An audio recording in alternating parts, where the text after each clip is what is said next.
జై సచ్చిదానంద. జై సచ్చిదానంద.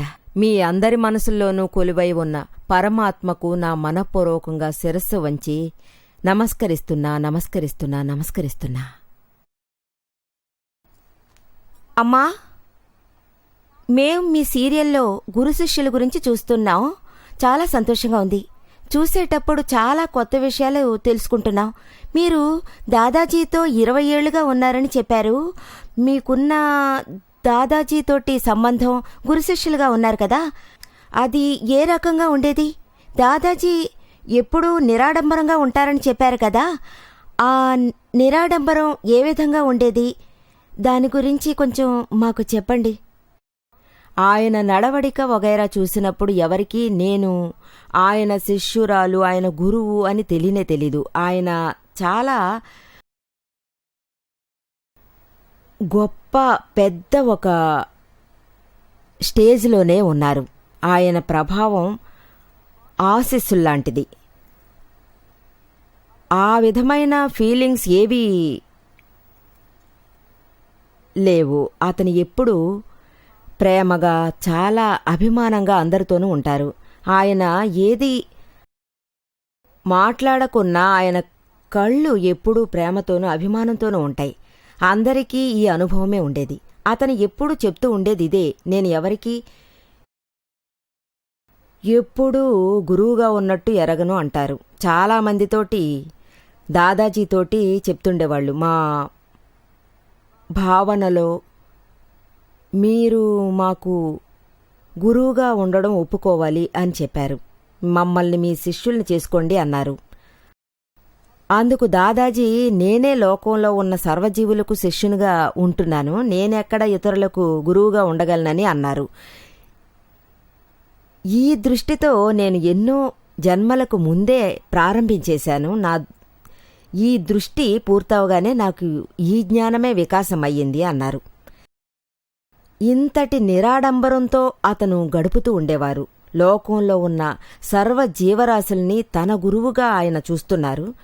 అందరితోనూ నేను ఏదో ఒక విషయాన్ని నేర్చుకునే వస్తున్నాను అన్నారు. నేను గురువు అనే పదవిని తీసుకుంటే ఆ తర్వాత నేను ఎవరితోనూ ఏదీ నేర్చుకోలేకపోతాను.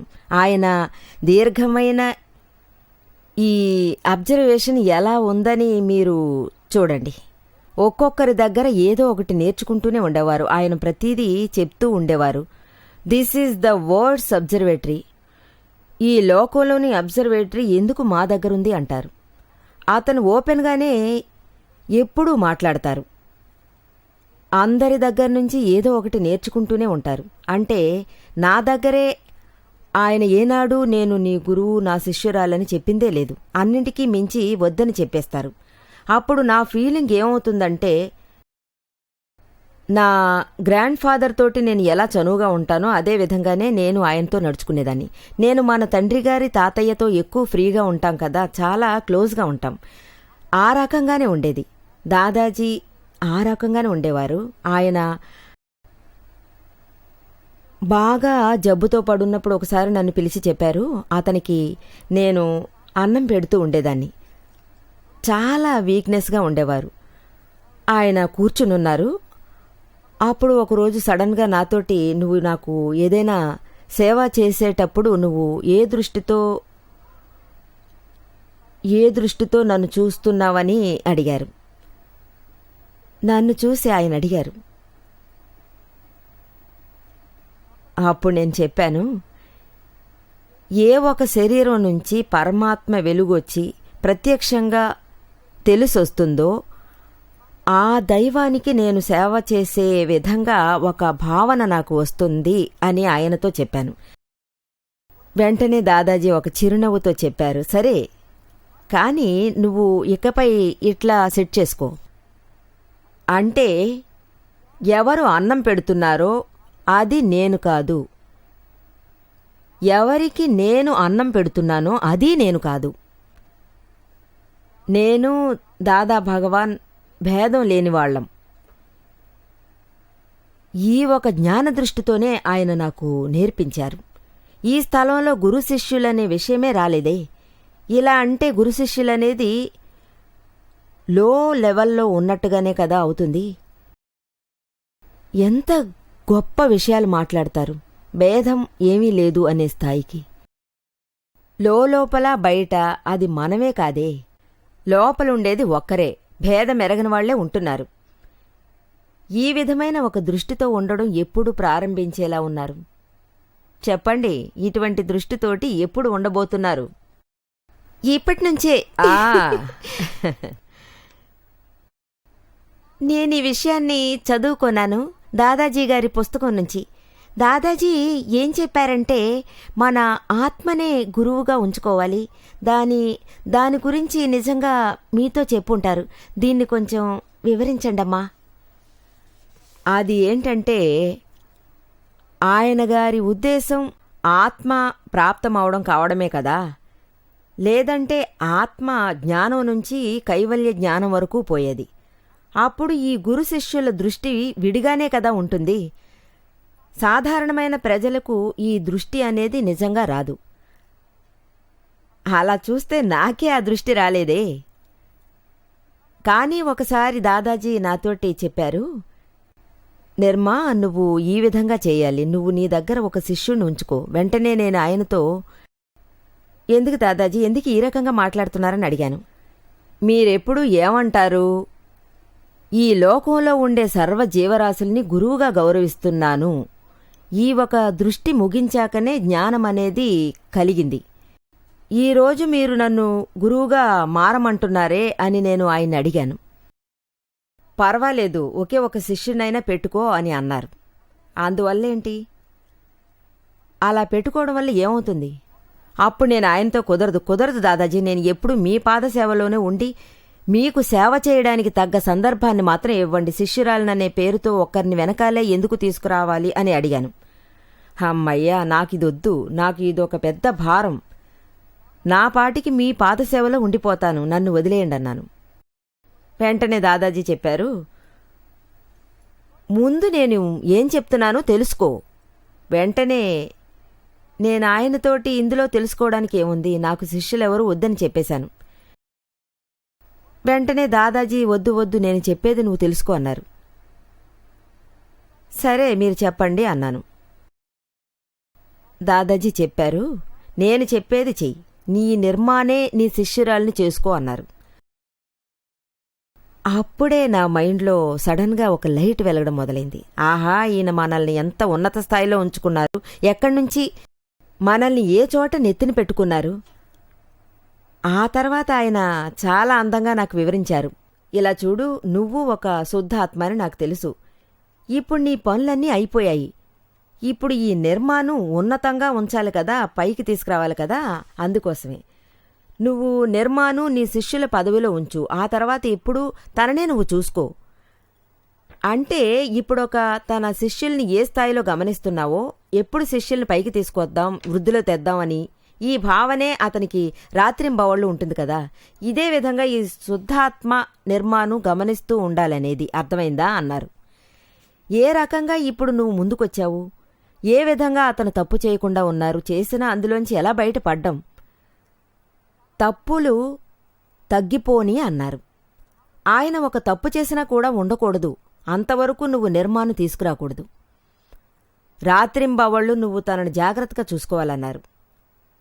అప్పుడే నాకు సర్వం అర్థమయ్యాయి. ఓహో, దాదాజీ అతిగా నా మీద కృప చూపిస్తున్నారనుకున్నాను. ఆయన చెప్తున్నప్పుడే నాకు లోపల ఒక కొత్త అనుభవం కలిగించింది. అతని వాక్కు బలానికి కలిగింది. ఈ విడిగా ఉండడం, గురు శిష్యులనే వ్యవహారం లోపల్నుంచి నాకు ఏర్పడుతుంది. అప్పుడే నా మైండ్లో నాకు తొలిసారిగా ఒక లైట్ వెలిగింది. ఈ ఆత్మస్వరూపం, పరమ గురువు, ఈ మంత్రాలున్నాయే, వీటన్నిటి మీనింగు ఏమై ఉంటుందా అని. ఇది బయట జరిగే విషయమే కాదు, మన ఆత్మ, మన పరమ గురువు.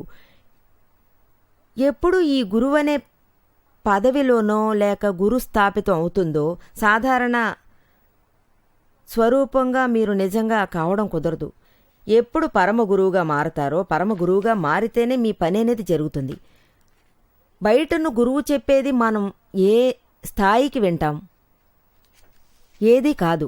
అతను ఎంతసేపు చెప్తారో ఆ స్థాయికి మనం కూర్చుంటాం. ఆహా కరెక్ట్ అని తలాడిస్తూ ఉండిపోవడమే. ఎప్పుడు గురువు లేచి వెళ్తారో అప్పుడు ఆయన ఇంటికి మనము మన ఇంటికి వెళ్ళిపోతాం. ఆయన అతని పని చేస్తూ ఉంటారు. ఎవరి గురించి దిగులు పడ్డం లేదు. అర్థమైందమ్మా? ఆ తర్వాత నేను ఎవరిని అనుకోలేదు, ఏ విషయాన్ని నేను నా తల్లో వేసుకోనే లేదు. మనం మనసు పోయే పోకడలోనే గురువు ఇటుపక్క బయటికెళ్తారు, మనం మన మనసుకు తోచినట్టు చేస్తూ ఉంటాం. ఈ కలియుగంలో ఇదే కదా జరుగుతుంది. ఈ భగవాన్ మహావీరుల భగవాన్ వీళ్ల శిష్యులతో చాలా చక్కనైన విషయం. భగవాన్ ఋషుప్తుడు శిష్యులకి, భగవాన్ మహావీరుల శిష్యులకి వ్యత్యాసం ఉంది. అతను ప్రెసెంట్ పుణ్యాత్ముడు, అతని శిష్యులు నిరాడంబర రూపులు. పాపం చాలా మంచివాళ్ళు. కానీ కొంచెం వాళ్ళకి జడత్వం ఉండేది. ఎలా చెప్తారో అదే విధంగానే వాళ్ళు చేస్తారు. కొంచెం కూడా ఆలోచించడం లేదు, చెప్పేది చేస్తూ పోవడం. కళ్ళు మూసుకుని చేస్తూ ఉంటారు. భగవాన్ వాళ్లతోటి నేను ఒక 2 గంటల పాటు బయటికెళ్తున్నానని చెప్పి బయటికి వెళ్తారు. అంతవరకు మీరు ఇక్కడుండే నా ఫోటోనే చూస్తూ ఉండండి, దాన్ని చూసి మీరు నమస్కారం చేస్తూ ఉండండి అని చెప్తారు.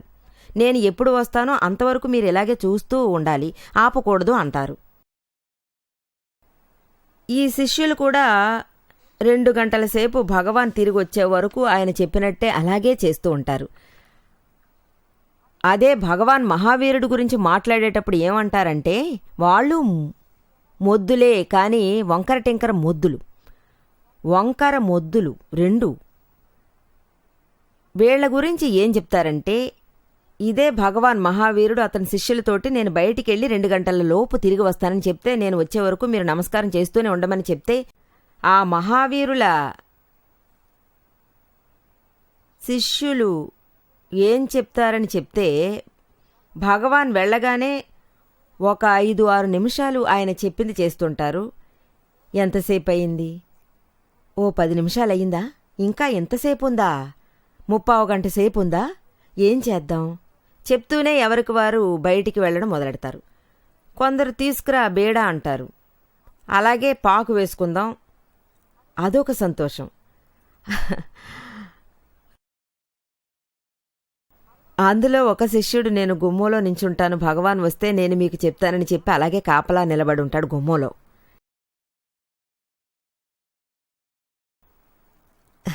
ఇంత డిఫరెన్స్ ఉంది చూడండి. ఈవేళ ఉన్నది కలియుగ శిష్యులు, ఆనాడు ఉన్నది సత్యయుగ శిష్యులు. ఏం చెప్తాం? ఏం చెప్పగలం? అమ్మా, వ్యవహారంలో ఉన్న గురువుకి ఆధ్యాత్మికంలో ఉన్న గురువుకి ఏం తేడా కొంచెం చెప్తారా? వ్యవహారంలో ఉన్న గురువుకి ఆధ్యాత్మికంలో ఉన్న గురువుకి చాలా డిఫరెన్స్ ఉంది. వ్యవహారంలో ఉన్న గురువు వ్యవహారంలో మీ అశుభము నుంచి శుభానికి తీసుకురావడానికి తగ్గ జ్ఞానాన్ని ప్రసాదిస్తాడు. చెడు నుంచి మంచికి రావడం, పాపం నుంచి పుణ్యానికి రావడం, వీటన్నిటి గురించి చెప్పేవారే వ్యవహార గురువు, అంటే వ్యవహార ధర్మ గురువని అంటాం. శుభక్రియ గురించి చెప్పడం, భక్తి, పూజ, పాట, జపం, తపం, ధ్యానం ఇలాంటి వాటి గురించి చెప్పేవారు వ్యవహార గురువు అని అంటారు.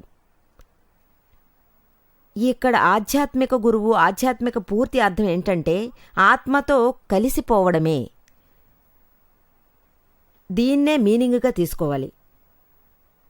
వ్యవహారంలో తర్వాత ఆధ్యాత్మికంలో ఏ ఆత్మతో మనం కలిసిపోతామో, అది ఒప్పుకుంటామో, అదే నిజమైన ఆధ్యాత్మిక గురువు అంటాం. ఇంకా చెప్పాలంటే ఆయన గురువు అనే మాటతో కూడా మనం చెప్పకూడదు, జ్ఞాని అనే మనం అనాలి. ఆత్మను జ్ఞాని అని అనాలి. మనం ఎప్పుడు ఆత్మ మీద ఒక గమనంతోనే ఉండాలి. అది ఎలా అంటే, మీ పేరేంటమ్మా? దయ.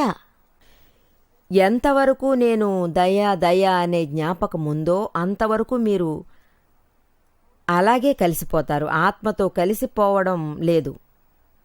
దయ అనడం వల్లనే మీరు కలిసిపోతున్నారు. ఎప్పుడు మీకు జ్ఞానం దొరుకుతుందో, ఎప్పుడు ఆధ్యాత్మిక జ్ఞాని మనకు దక్కుతారో, జ్ఞాని గురువు, అప్పుడు మీరు ఎవరనేది మీకు అనుభవంతో నేర్పిస్తూ ఉంటారు.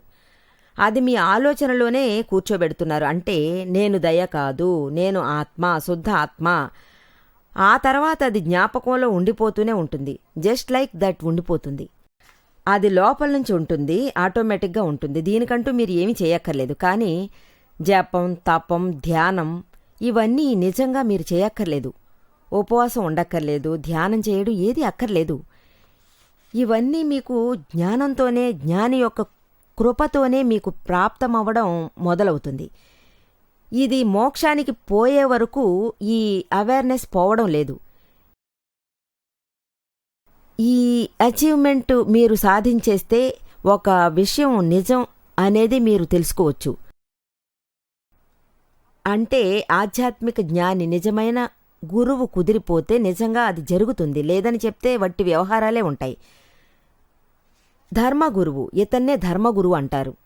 వీళ్ళు ఆధ్యాత్మికానికి రెండింటికి డిఫరెన్స్ ఉంది, మంచి డిఫరెన్స్ ఉంది. బయట నుంచి చూసేటప్పుడు ఇద్దరికీ ఏ డిఫరెన్సూ తెలీదు. రెండూ ఒకేలా కనిపిస్తాయి. యాక్చువల్గా చూస్తే రెండు ఒకటి కాదు, చాలా డిఫరెన్స్ ఉంది. ఆత్మలోని ప్రాప్తంలోనే, అందులోనే ఈ డిఫరెన్స్ ఉంది. ఆధ్యాత్మిక జ్ఞాని కాదు, అన్నిట్లోనూ ప్రాప్తం పొందడమైంది. కానీ ఈ వ్యవహార గురువు ఉన్నారు కదా, అంటే ధర్మగురువుకి ఆత్మలో ప్రాప్తం అనేది ఉండలేదు. అతనే ప్రాప్తం అందుకునే పరిస్థితిలో ఉన్నారు. అతని దగ్గర ఎవరు శిష్యులుగా వెళ్తారో వాళ్ళకి అదే దారే వాళ్ళు చెప్పిస్తున్నారు. ఇదే డిఫరెన్స్గా ఉంది. అర్థమైందమ్మా? అమ్మా, దాదాజీ చాలాసార్లు చెప్పారు, నేను ఎవరికీ గురువుని కాదని చెప్పారు. అతను ఎందుకు ఆ విధంగా చెప్పారని గురువర్యులని ఆయనే చెప్తుండేవారు. మీరు నన్ను గురువుగా ఉండమని అన్నారు, కానీ అతని పూర్తి మీనింగ్ ఏంటి, దాని లిటరరీ మీనింగ్ ఏంటని చెప్పండి. గురువుగారి మీనింగ్ కుదరడం అంత తేలిక? గురువంటేనే బరువే కదా, బరువుగా ఉండే ఒక వస్తువే కదా. సముద్రంలో అది మునుగుతుందా? మునగదా? అది మునుగుతుంది. నేను ఏ ఒక బరువుని ఉంచుకుని మునిగేలా లేను. నేను ఈ సముద్రాన్ని ఈదేయాలని ప్రయత్నించి మిమ్మల్ని ఈదించేలా చేస్తాను. అంచేత గురువుగా ఉండబోయేది లేదు. నేను ఎన్నడూ నిరాడంబరుని. గురువు అనేవారు బరువు ఎత్తుకున్నారు, అతను మునుగుతూ ఉన్నారు, అతనితో కూర్చున్న మిమ్మల్ని ముంచేస్తున్నారు. దీనికోసం చాలా అలర్ట్గా మనం ఉండిపోవాలి. చాలా మెలకువగా ఉంటారు. వాళ్ళు తప్పు చేయడమే లేదు, లౌకిక తప్పుల్ని దాటేస్తారు. ఏదేది ఎక్కడ ఎలాగనే విషయాలన్నీ తెలిసిపోతుంది. ఎక్కడెక్కడ హోల్స్ ఉన్నాయి, ఎక్కడైతే మనిషి పడిపోతాడు, ఎప్పుడు పడతాడు, ఇవన్నీ వాళ్లకు బాగా తెలిసిపోతుంది. అందువల్ల వాళ్ళు ఎప్పుడూ మెలకువతో, గురువు అనేవారు ఎన్నడూ నిరాడంబరంగా ఉంటారు.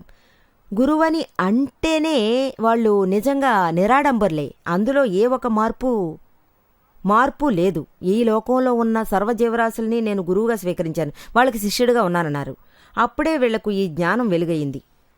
ఎందుకంటే తనెప్పుడూ నిరాడంబరంగానే అనుకుంటారు. సపోజ్ ఇప్పుడు ఎవరైనా తనతో నువ్వు గాడిదలా ఉన్నావని చెప్తే వెంటనే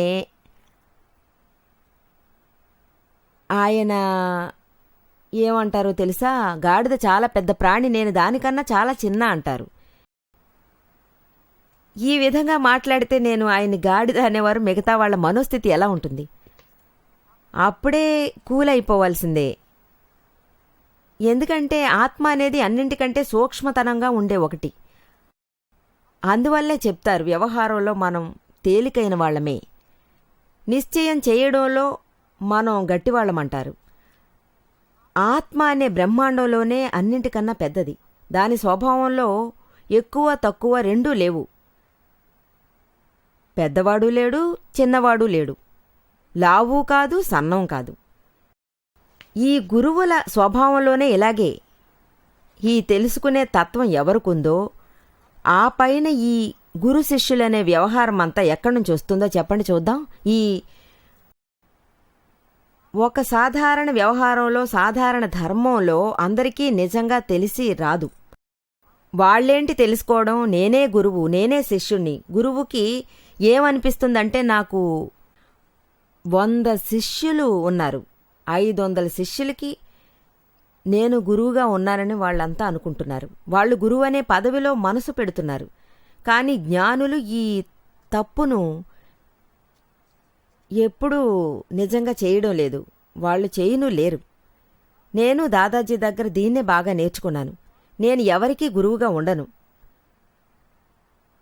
నేను ఆయనలాగే లౌకికంలో ఉండే సర్వజీవరాశులు శిష్యురాలుగా ఉండాలని చాలా ప్రయత్నిస్తూనే ఉన్నాను. అందరి దగ్గర ఏదైనా ఒకటి నేర్చుకోవడానికి ఉంటుంది. దాన్ని నేను నేర్చుకుందామనే నేను అనుకునేదాన్ని. దాదాజీ ఇచ్చిన విషయమూ ఇదే. అతను చెప్పిన దారిలో నడవడానికే నేను ఇప్పుడు చాలా ప్రయత్నం చేస్తున్నాను.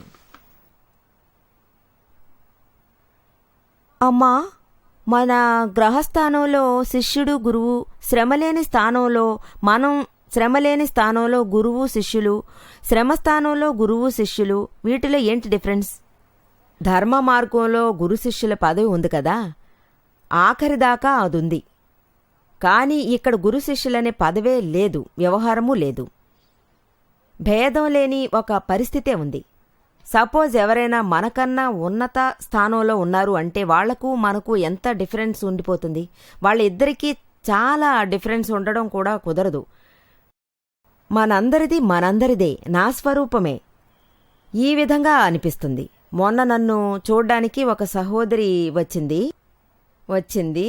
ఆమె, నేను మిమ్మల్ని టీవీలో డైలీ చూస్తున్నాను, చాలా సంతోషంగా ఉంది, కొన్నేళ్లుగా నేను చూస్తున్నాను, ఈరోజే తొలిసారిగా నేరుగా పర్సనల్గా చూడ్డానికి వచ్చాను అని సత్సంగానికి వచ్చింది. జ్ఞానదీక్ష తీసుకుంది. ఆమె ఏమందంటే, మిమ్మల్ని చూస్తే నాకు ఏమనిపిస్తుందంటే ఇప్పుడే తొలిసారిగా చూస్తున్నట్టుగానే కనిపించట్లేదు, మిమ్మల్ని కొత్తగా చూస్తున్నట్టే లేదు, చాలా దగ్గరైన వాళ్లుగా ఉన్నారు అంది.